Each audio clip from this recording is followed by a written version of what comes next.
Hello dear student, तो कैसे हैं आप लोग। मैं Pushpendra Singh Jadaun, biology lecturer, TPS supporter की ऑनलाइन क्लासेज में आपका हार्दिक अभिनंदन करता हूं। जैसा कि आपको पता है हम बायोलॉजी पढ़ रहे हैं और बायोलॉजी में सबसे पहले हम अध्ययन कर रहे हैं कोशिका के बारे में, सेल यूनिट ऑफ लाइफ, जिसको जीवन की इकाई कहा जाता है।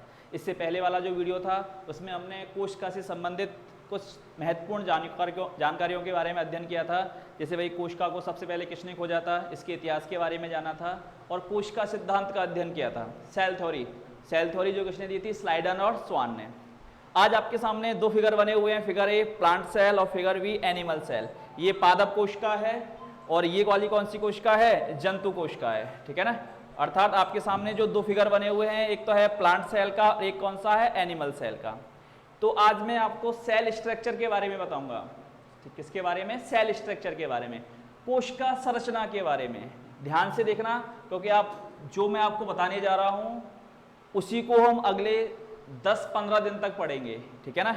हम एक एक चीज को पढ़ेंगे। जो आपके सामने बना हुआ है, सेल का डायग्राम बना हुआ है, ये प्लांट सेल पादप कोशिका, नीचे है जंतु कोशिका एनिमल सेल, ठीक है ना। इनमें से हम सभी के बारे में डिटेल से अध्ययन करेंगे। तो हम बात कर रहे हैं किसके बारे में, सेल स्ट्रक्चर के बारे में। तो जो मैं आपको बताने जा रहा हूं उसके बारे में ध्यान रखना है। सेल स्ट्रक्चर, ठीक है। अगर हम कोश की संरचना का अध्ययन करते हैं तो इसमें कौन कौन से पार्ट होते हैं। आपके सामने दो डायग्राम बने हुए हैं, एक आरेखीय डायग्राम भी मैं आपको बना दूंगा जिससे आपको ध्यान रहेगा। कोशिका संरचना की बात कर रहे हैं, सेल स्ट्रक्चर के बारे में बात कर रहे हैं। तो इसका जो पहला जो भाग होता है वो ध्यान रखना, उसके बारे में कहते हैं कवरिंग ऑफ सेल। पहला जो पार्ट हो गया वो कौन सा हो गया, कवरिंग ऑफ सेल। अब कवरिंग ऑफ सेल क्या है, कोशिका का आवरण। पहला पार्ट कौन सा हो गया, कवरिंग ऑफ सेल। जैसे आपको दिखाई दे रहा है ये प्लांट सेल है तो इसके बाहर भी आपको कवर दिखाई दे रहा है, आवरण दिखाई दे रहा है। और ये एनिमल सेल है तो इसके बाहर भी आपको क्या दिखाई दे रहा है, एक आवरण दिखाई दे रहा है। अर्थात जो प्रत्येक कोशिका होती है उसके बाहर क्या पाया जाता है, एक आवरण पाया जाता है। इसको कोशिका आवरण कहते हैं। क्या कहते हैं इसको, कोशिका आवरण। तो ये प्लांट सेल है जो आपके सामने है, फिगर ए। इसमें भी आपको देखो कोशिका के बाहर आपको एक आवरण दिखाई दे रहा है। और ये एनिमल सेल है, इसमें भी आपको कोशिका के बाहर क्या दिखाई दे रहा है, एक आवरण दिखाई दे रहा है। तो जब हम सेल स्ट्रक्चर के बारे में देखते हैं तो सबसे पहला जो पॉइंट आता है वो क्या है, कवरिंग ऑफ सेल, अर्थात एक कोशिका का आवरण। तो ध्यान रखना, कोशिका के आवरण में हम दो चीजों को पढ़ेंगे। कोशिका के आवरण होते कौन कौन से हैं, एक तो होता है सेल वॉल, एक तो कौन सा होता है, सेल वॉल, इसको कहते हैं कोशिका भित्ति। और दूसरा जो आवरण होता है वो होता है सेल मेम्ब्रेन। दूसरा जो आवरण होता है वो कौन सा होता है, सेल मेम्ब्रेन। इसको कहते हैं कोशिका झिल्ली। इसको क्या कहा जाता है, कोशिका झिल्ली, ठीक है। जैसे कि मैं आपको सामान्य सा डायग्राम बताता हूं, जैसे मान लो ये कोशिका है, ये क्या है, एक कोशिका। इसको हम एक सामान्य कोशिका मान लेते हैं। तो ये कोशिका के चारों तरफ क्या हो गया, आवरण हो गया, ठीक है। तो ये जो पहला वाला जो आवरण है इसको तो हम क्या कहेंगे, सेल वॉल। क्या कहेंगे इसको हम, सेल वॉल, कोशिका भित्ति, जो केवल प्लांट सेल में पाया जाता है। आप एनिमल सेल में देख रहे हो यहाँ पर किसी प्रकार का कोई सेल वॉल नहीं है। ये जो प्लांट सेल है, पादप कोशिका है, इसमें आपको देखो ये आवरण आपको दिखाई दे रहा है बाहर की तरफ, ठीक है ना। ये जो आवरण है इसको क्या कहते हैं, सेल वॉल, कोशिका भित्ति, ये वाला आवरण। अब इसमें दो ही आवरण होते हैं, ये वाला आवरण नहीं है। ये तो आप सोचोगे, इसमें कंफ्यूज मत होना कि सर ने 3 आवरण बना रखे हैं, ऐसा नहीं है, ठीक है ना।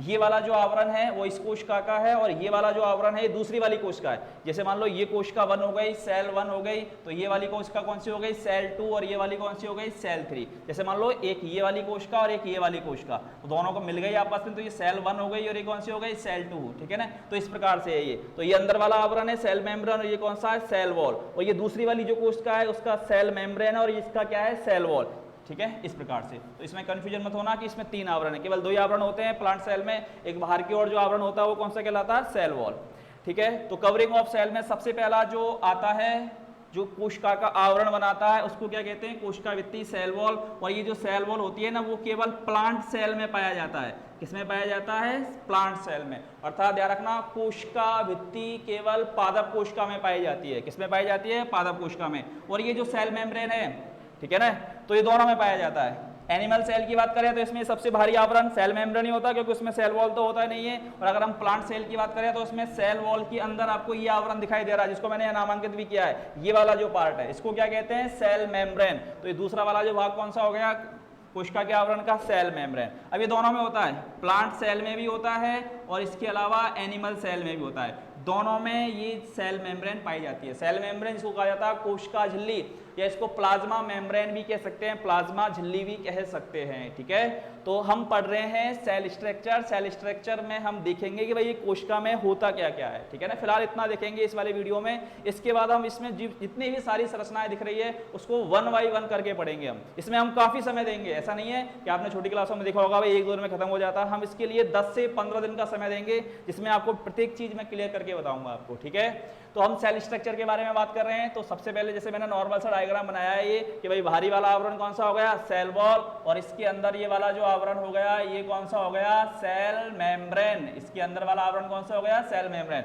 अब ये जो सेल वॉल है वो केवल और केवल किस में पाई जाती है, प्लांट सेल में। ठीक है ना, और जो सेल मेम्ब्रेन है वो प्लांट सेल में पाया जाता है, आंतरिक आवरण होता है। और अगर हम एनिमल सेल की बात करें तो उसमें तो केवल एक ही आवरण होता है, और वो आवरण कौन सा होता है, सेल मेम्ब्रेन। तो सेल मेम्ब्रेन दोनों में पाई जाती है, प्लांट सेल हो चाहे वो एनिमल सेल हो। ठीक है ना, लेकिन जो सेल वॉल मतलब कोशिका भित्ति, सुना होगा आपने इसके बारे में। ठीक है ना, वो किस में पाई जाती है, केवल पादप कोशिका में पाई जाती है। और पादप कोशिका का सबसे भारी आवरण कौन सा होता है, सेल वॉल ही होता है। अब मैंने आपको पहले बता दिया भाई भारी आवरण ये नहीं है, ये जो दूसरी वाली जो कोशिका है उसकी सेल मेम्ब्रेन है, और इसकी सेल वॉल और इसकी सेल वॉल दोनों आपस में क्या है, ये मिली हुई है। ध्यान रखना, ये वाली जो सेल वॉल है वो इसकी भी सेल वॉल है, और जो सेल 2 है उसकी भी क्या है, सेल वॉल है। उस प्रकार से मैंने ये फिगर बनाया हुआ, उसी प्रकार से डिजाइन किया है। ठीक है, तो ये तो हो गई कवरिंग ऑफ सेल की बात। ये तो किसकी बात हो गई, कवरिंग ऑफ सेल की बात। अब कोशिका में दूसरा पार्ट कौन सा होता है, वो होता है साइटोप्लाज्म।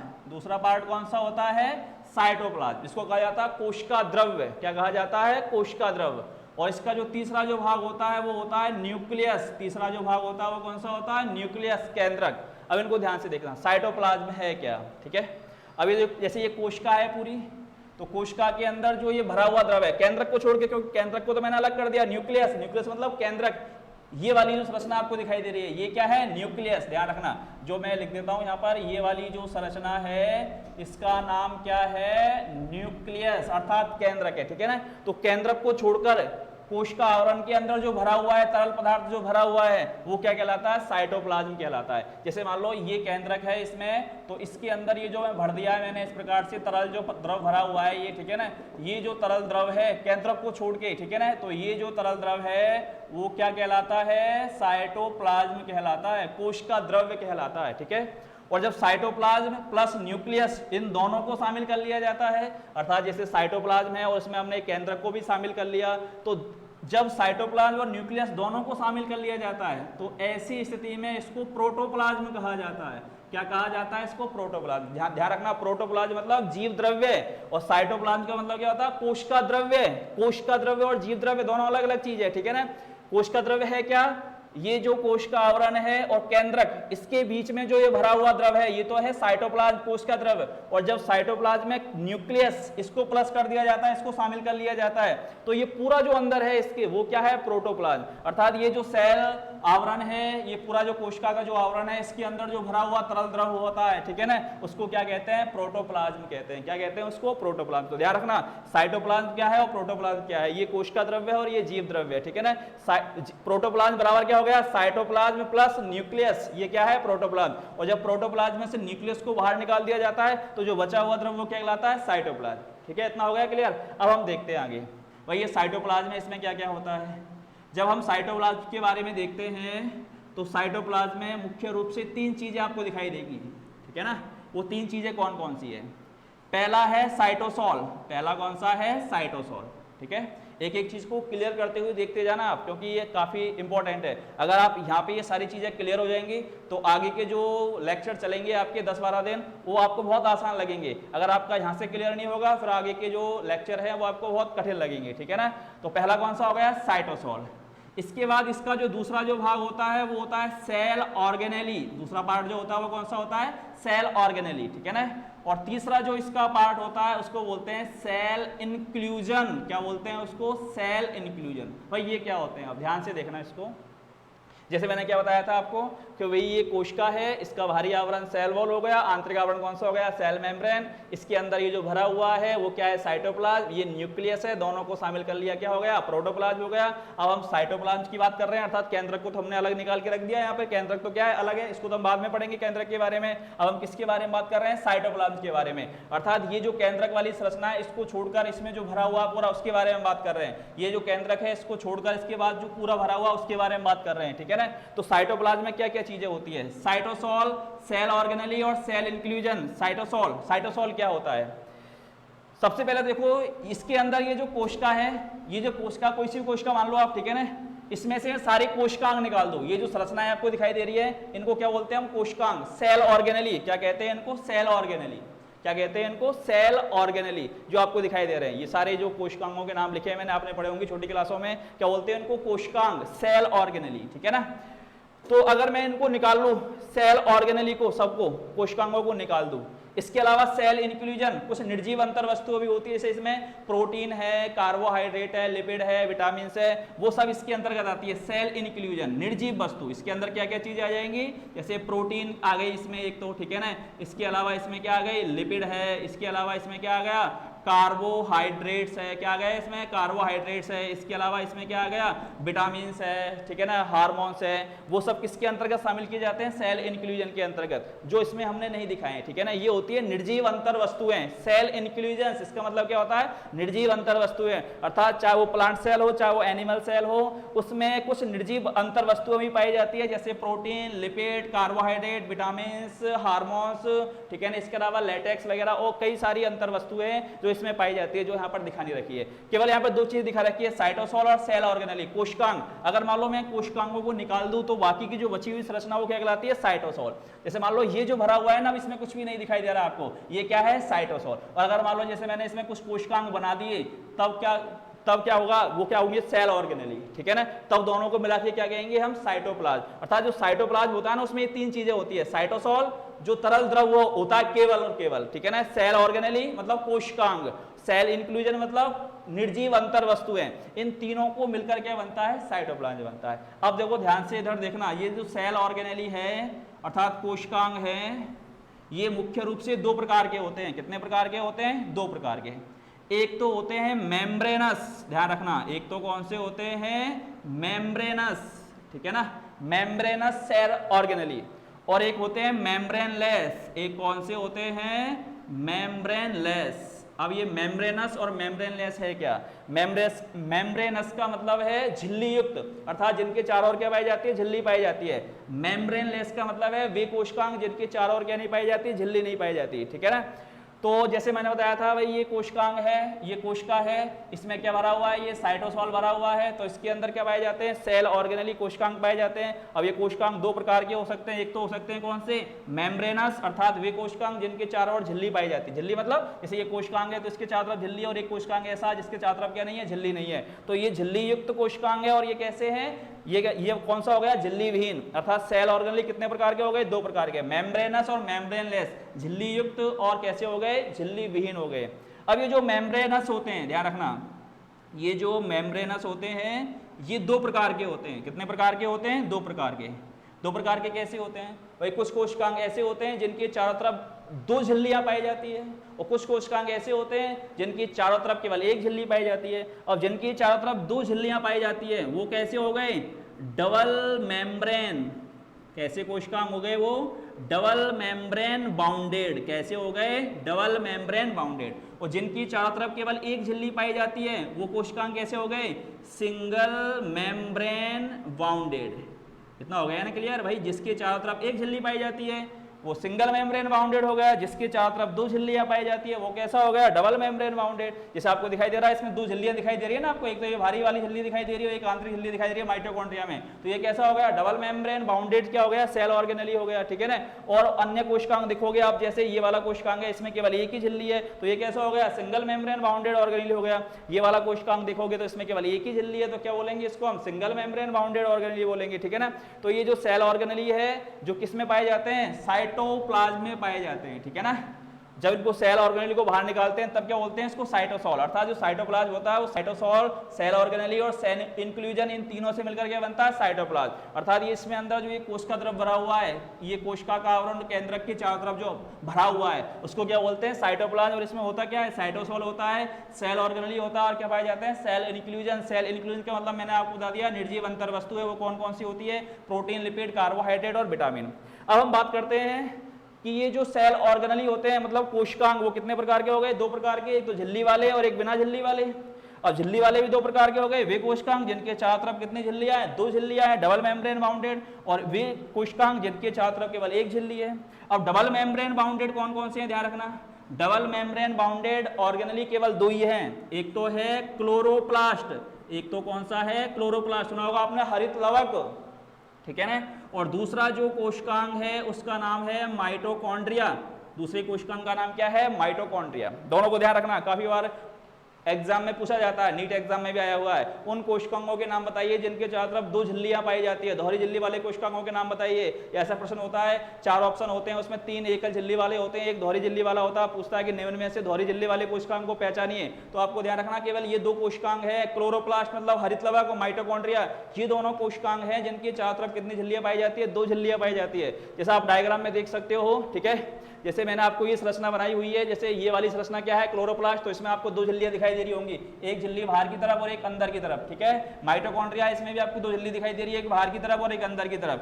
अब आपको पता है ये जो हरित लवक है क्लोरोप्लास्ट है वो केवल प्लांट सेल में पाया जाता है, एनिमल सेल में नहीं पाया जाता, तो इसमें आपको नहीं दिखाई देगा। तो इसमें केवल एक ही होता है माइटोकॉन्ड्रिया, आपको दिखाई दे रहा है एक बाहर की तरफ झिल्ली और एक अंदर की तरफ झिल्ली है, ठीक है। तो वैसे आप एक क्वेश्चन भी बन गया, भाई जो प्लांट सेल होती है उसमें दोहरी झिल्ली वाले कोशिकांग कितने होते हैं, दो होते हैं, कौन कौन सा होता है क्लोरोप्लास्ट और माइटोकॉन्ड्रिया। अगर हम एनिमल सेल की बात करें तो उसमें दोहरी झिल्ली वाला कोशिकांग केवल एक ही है, वो कौन सा माइटोकॉन्ड्रिया, क्योंकि एनिमल सेल में क्या नहीं पाई जाती, क्लोरोप्लास्ट नहीं पाई जाती, ठीक है ना, क्लोरोप्लास्ट नहीं पाया जाता। तो ये जो दो कोशिकांग हैं क्लोरोप्लास्ट और माइटोकॉन्ड्रिया कैसे ऑर्गेनेली है, ये double membrane bounded cell organelle. अब हम बात करते हैं सिंगल मेम्ब्रेन बाउंडेड कौन कौन से होते हैं। भाई सिंगल मेम्ब्रेन बाउंडेड की अगर बात करें तो एक होता है ईआर, ईआर का मतलब आप जानते हो एंडोप्लाज्मिक रेटिकुलम, इसको बोलते हैं अंत्यप्रदव्य जालिका, ये वाला, ठीक है ना, क्या कहते हैं इसको अंत्यप्रदव्य जालिका, ईआर एंडोप्लाज्मिक रेटिकुलम, क्या कहा जाता है इसको एंडोप्लाज्मिक रेटिकुलम। ये कैसा कोशिकांग है, सिंगल मेम्ब्रेन बाउंडेड, अर्थात इसके चारों तरफ केवल कितनी झिल्ली पाई जाती है, एक झिल्ली पाई जाती है। इसके अलावा गोल्गी बॉडी, सुना होगा आपने इसके बारे में, इसके अलावा कौन सा गोल्गी बॉडी, गोल्गी बॉडी मतलब गोल्जी का है, ये भी कैसा है single membrane bounded cell organelle है। इसके अलावा लाइसोसोम, इसके अलावा कौन सा लाइसोसोम, ये भी कैसा कोशिकांग है सिंगल मेम्ब्रेन बाउंडेड ऑर्गेनेली। और इसके अलावा कुछ माइक्रो बॉडीज होती है, क्या होती है कुछ माइक्रो बॉडीज, ये जो माइक्रो बॉडीज है वो भी कैसी होती है सिंगल मेम्ब्रेन बाउंडेड होती है। अब माइक्रो बॉडीज भी कई प्रकार की होती है जो आपको ध्यान रखना है, एक तो होती है ग्लाइऑक्सीसोम, आपको अच्छे से ध्यान रखना है, एक तो कौन सी होती है ग्लाइऑक्सीसोम, एक होती है प्रॉक्सीसोम, एक कौन सी होती है प्रॉक्सीसोम, और एक होती है स्पीरोसोम, एक कौन सी होती है स्पीरोसोम, ठीक है ना, स्पेरोसोम, ये इसको बोलते हैं स्पेरोसोम, ठीक है। ये क्या है माइक्रोबॉडीज, ये सब क्या है single membrane bounded cell organelle, ठीक है। इसके बाद हम मेम्ब्रेन लेस के बारे में बात करते हैं, अर्थात वे कोशिकांग जिनके चारों तरफ झिल्ली नहीं पाई जाती, तो वो कौन कौन से हैं वो भी ध्यान रखना। एक तो है राइबोसोम, एक तो कौन सा है राइबोसोम, और एक कौन सा है सेंट्रोसोम, एक कौन सा है सेंट्रोसोम, ठीक है ना। ये क्वेश्चन आया हुआ है नीट एग्जाम में, ये वाला कि उस कोशिकांग का नाम बताइए जिसके चारों तरफ झिल्ली नहीं पाई जाती, तो उसमें ऑप्शन ये था कौन सा वाला राइबोसोम, अर्थात इस कोशिकांग के चारों ओर क्या नहीं पाई जाती, झिल्ली नहीं पाई जाती। तो ये जो आपके सामने जो अब एक चार्ट बन गया पूरा, ठीक है ना, किसका सेल स्ट्रक्चर का। अगर आप इस चार्ट को ध्यान रखोगे तो आपके लिए कोशिका को पढ़ना बहुत आसान हो जाएगा, अगर आप इस चार्ट को ध्यान नहीं रखोगे तो आपके लिए कोशिका को पढ़ना बहुत मुश्किल होगा, ठीक है ना। तो हम बात कर रहे हैं सेल स्ट्रक्चर की। जब हम कोशिका की संरचना का अध्ययन करते हैं तो कोशिका की संरचना में आपको ये तीन संरचनाएं आपको दिखाई देंगी, एक तो कवरिंग ऑफ सेल, साइटोप्लाज्म और कौन सा न्यूक्लियस। कवरिंग ऑफ सेल की बात करें तो कोशिका चाहे वो प्लांट सेल एनिमल हो, चाहे वो प्लांट सेल हो चाहे वो एनिमल सेल हो, ठीक है ना, दोनों में केवल दो आवरण होते हैं, सेल वॉल और सेल मेम्ब्रेन। सेल वॉल केवल किसमें पाया जाता है, प्लांट सेल में, जो आपको दिखाई दे रहा है ये वाला आवरण, ठीक है ना, क्या है सेल वॉल, कोशिका भित्ति क्या कहते हैं इसको, कोशिका भित्ति, ठीक है। ये केवल प्लांट सेल में पाया जाता है, एनिमल सेल में आपको दिखाई नहीं दे रहा। और ये जो सेल मेम्ब्रेन है जो प्लांट सेल में तो अंदर वाली झिल्ली होती है अंदर की ओर पाई जाती है, और ये जो एनिमल सेल है उसमें तो केवल एक ही है, तो ये सबसे बाहर की ओर होती है। तो ये जो सेल मेम्ब्रेन है जो प्लांट सेल और एनिमल सेल दोनों में पाई जाती है, दोनों में देखने को मिलती है, ठीक है। इसके बाद हम साइटोप्लाज्म की बात करते हैं। तो साइटोप्लाज्म क्या है, ये क्या है, बीच में केंद्रक, और ये क्या है, कोशिका का आवरण। तो इसके बीच में जो तरल भरा हुआ होता है उसको क्या बोलते हैं, साइटोप्लाज्म। और ये क्या बच गया, न्यूक्लियस अर्थात केंद्रक। ये क्या है, केंद्रक। ये क्या है, केंद्रक, न्यूक्लियस। अब ये जो साइटोप्लाज्म है इसमें कौन कौन सी संरचनाएं होती है, जो इसमें तरल द्रव होता है, केवल और केवल तरल द्रव होता है, उसको बोलते हैं साइटोसोल। और उस तरल द्रव में क्या पाए जाते हैं, कोशिकांग, सेल ऑर्गेनेली। और इसके अलावा उस साइटोसोल में क्या पाए जाते हैं, सेल इंक्लूजन अर्थात निर्जीव अंतर वस्तुएं। और वो निर्जीव अंतर वस्तुएं कौन कौन सी होती है, protein, lipid, carbohydrate, vitamin etcetera, बहुत सारी चीजें होती है, ठीक है ना उसमें। अब हम सेल ऑर्गेनेली के बारे में बात कर रहे हैं। ये क्या है, कोशिकांग। तो ये जो कोशिकांग होते हैं वो दो प्रकार के हो गए, एक तो हो गए मेम्ब्रेनस और एक कौन सा हो गया, मेम्ब्रेनलेस। अर्थात वे कोशिकांग जिनके चारों तरफ क्या पाई जाती है, झिल्ली पाई जाती है, मेम्ब्रेन पाई जाती है। और ये कौन से कोशिकांग हो गए, जिनके चारों तरफ झिल्ली नहीं पाई जाती। तो ये आपको ध्यान रखना, यहाँ से क्वेश्चन आता है जनरली कॉम्पिटिशन एग्जाम में, ठीक है ना, कि भाई दोहरी झिल्ली वाले कोशिकांग कौन से हैं, एकल झिल्ली वाले कोशिकांग कौन से हैं, उन कोशिकांगों के नाम बताइए जिनके चारों तरफ झिल्ली नहीं पाई जाती। तो ये जो मेम्ब्रेनस है, अब झिल्ली वाले भी कितने प्रकार के हो गए, दो हो गए। एक तो भाई वे कोशिकांग जिनके चारों तरफ दो झिल्लियां पाई जाती है, तो डबल मेम्ब्रेन बाउंडेड कौन कौन से हो गए, क्लोरोप्लास्ट और माइटोकॉन्ड्रिया, हरितलवक और माइटोकॉन्ड्रिया हो गया। सिंगल मेम्ब्रेन बाउंडेड अर्थात वे कोशिकांग जिनके चारों तरफ केवल एकल झिल्ली पाई जाती है, तो वो कौन सा हो गया, ईआर, एंडोप्लाज्मिक रेटिकुलम मतलब अंत्यपटव्य जालिका, गोल्गी बॉडी मतलब गोल्जी काय, लाइसोसोम, और एक क्या हो गया, माइक्रोबॉडीज। माइक्रोबॉडीज होता है सूक्ष्म काय, इनके बारे में हम पढ़ेंगे। सूक्ष्म काय कौन कौन सी होती है, ग्लाइऑक्सीसोम, पराक्सीसोम और स्पीरोसोम, ठीक है ना। ये जितने भी सारे सेल ऑर्गेनेली है, कोशिकांग हैं, वो सब उनकी चारों तरफ कितनी झिल्लियां पाई जाती है, केवल एक झिल्ली पाई जाती है, ठीक है ना। और मेम्ब्रेनलेस अर्थात वे कोशिकांग जिनके चारों तरफ कोशिका झिल्ली नहीं पाई जाती, वो कौन कौन से होते हैं, राइबोसोम और सेंट्रोसोम। ध्यान रखना, ये वे कोशिकांग है जिनकी चारों ओर झिल्ली नहीं पाई जाती। क्या कहते हैं, कौन से कोशिकांग होते हैं, ये मेम्ब्रेन कौन कौन से होते हैं, राइबोसोम और सेंट्रोसोम, जो आपको ध्यान रखना है, ठीक है। तो ये चार्ट आपका पूरा एकदम क्लियर होना चाहिए। अब आप ध्यान से देखो, कुछ चीजें और बता रहा हूं मैं आपको। जैसे मान लो ये कोशिका है, ठीक है ना, इसको भी आप ध्यान रखना। जैसे मान लो ये क्या है, सेल, ये कोशिका है, चाहे इसको आप प्लांट सेल मान लेते हैं, ठीक है। अब ये जो सेल है, इसमें से मैंने इसको बाहर निकाल दिया, ये जो सेल वॉल है, सबसे बाहर का आवरण कौन सा है, सेल वॉल। इसको मैं क्या कर दिया, मैंने बाहर निकाल दिया, तो ये मैंने आउट कर दिया कौन सा, सेल वॉल, इसको बाहर निकाल दिया। तो ये जो बची हुई संरचना है, सेल वॉल को क्या कर दिया, मैंने बाहर निकाल दिया। तो ये सेल वॉल को जब मैं बाहर निकाल दिया, इसको हटा दिया, तो जो बची हुई संरचना है वो ध्यान रखना, वो कहलाती है प्रोटोप्लास्ट। बची हुई संरचना क्या कहलाती है, प्रोटोप्लास्ट, ठीक है। अरे ये जो कोशिका है, ये वाली कोशिका प्लांट सेल, इसमें से ये जो सेल वॉल है बाहर को, अगर मैंने इसको हटा दिया, प्लांट सेल की बात कर रहे हैं, इसमें तो है ही नहीं है, इसकी तो बात ही नहीं कर रहे हैं हम, प्लांट सेल की बात कर रहे हैं। अगर मान लो प्लांट सेल में से मैंने सेल वॉल को हटा दिया, ठीक है ना, तो ये जो संरचना है वो क्या कहलाएगी, उसको कहेंगे प्रोटोप्लास्ट। क्या कहेंगे उसको, प्रोटोप्लास्ट। और ये वाला प्रश्न भी नीट एग्जाम में आया हुआ है, ठीक है ना। वही कोशिका भित्ति रहित पादप कोशिका क्या कहलाती है, अर्थात वह पादप कोशिका, वह प्लांट सेल जिसमें सेल वॉल नहीं है, तो उसको क्या कहेंगे हम, तो उसका आंसर क्या होगा, प्रोटोप्लास्ट। ये नीट एग्जाम में आया हुआ प्रश्न है कि भाई पादप जो कोशिका है, अगर उसमें से सेल वॉल को निकाल दिया जाए तो बची हुई संरचना क्या कहलाती है, प्रोटोप्लास्ट कहलाती है। तो ध्यान रखना है इसको भी, ठीक है। अब जैसे मान लो ये कोशिका थी, इसमें प्रोटोप्लास्ट को बाहर निकाल दिया। अब ये जो प्रोटोप्लास्ट है, ठीक है, अब ये जो प्रोटोप्लास्ट है, इसमें से मैंने सेल मेम्ब्रेन को बाहर निकाल दिया। किसको बाहर निकाल दिया, सेल मेम्ब्रेन को।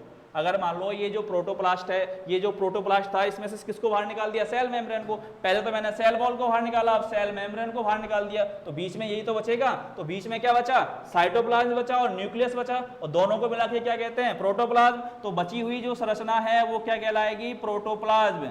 बची हुई जो संरचना है वो क्या कहलाएगी, प्रोटोप्लाज्म कहलाएगी, ठीक है ना। अब ये जो प्रोटोप्लाज्म है, इसमें से मैंने क्या बाहर निकाल दिया, न्यूक्लियस बाहर निकाल दिया। क्या बाहर निकाल दिया मैंने, न्यूक्लियस बाहर निकाल दिया, केंद्रक को बाहर निकाल दिया। और जब प्रोटोप्लाज्म में से न्यूक्लियस को बाहर निकाल देंगे तो बची हुई संरचना क्या कहलाएगी, साइटोप्लाज्म। ये तो आपको पता ही है, बची हुई संरचना क्या कहलाएगी, साइटोप्लाज्म कहलाएगी, ठीक है। अब ये जो साइटोप्लाज्म है, साइटोप्लाज्म में से भी अगर मान लो मैंने सेल ऑर्गेनेली बाहर निकाल दिए, क्या बाहर निकाल दिए मैंने, सेल ऑर्गेनेली, कोशिकांग बाहर निकाल दिए, सेल ऑर्गेनेली बाहर निकाल दिए, ठीक है ना। तो बची हुई संरचना क्या कहलाएगी, साइटोसोल।